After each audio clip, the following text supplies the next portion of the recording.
recado de qual expectativa você vai ter pro resto da temporada. Porque se o Vasco anunciasse o Arthur Jorge ou o Leonardo Jardim, talvez o Vascaíno e a Vascaína ficassem com uma expectativa de, tipo, estão pensando muito grande, tem uma ambição esportiva esse ano. Eu acho que o Renato não provoca essa ambição muito grande, mas talvez no momento atual do Vasco seja uma coisa de conter danos e de fazer um campeonato sem riscos, mais pragmático. É assim que você enxerga também a chegada do Renato, Pedrosa? É assim que eu enxergo.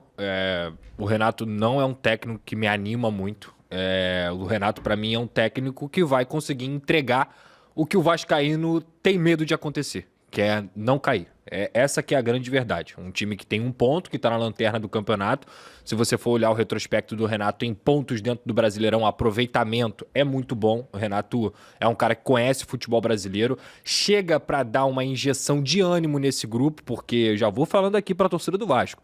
Se achar que ele vai fazer milagre, esquece. A responsabilidade do Renato tem que ser dividida com a da diretoria e dividida com a do grupo de jogadores. O grupo de jogadores tem que assumir a responsabilidade. Então ele chega para poder unir esse grupo, dar esse choque dentro do grupo.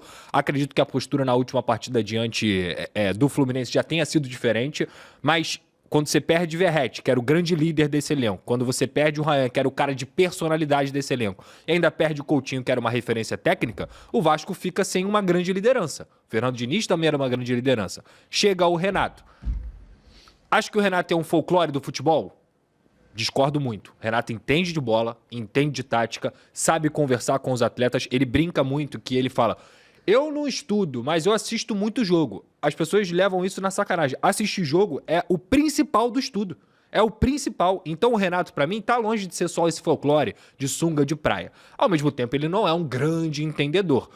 Me pergunto se a questão dos treinamentos também não vai pesar. Acredito muito no Alexandre Mendes, no Marcelo Salles, que são os auxiliares dele, e que o Vasco consiga ter uma defesa mais consistente. Esse é o grande problema do Vasco nas últimas temporadas, falta de equilíbrio. Então aprender a fazer gol, que é o que o Vasco não fez durante o 2026 inteiro,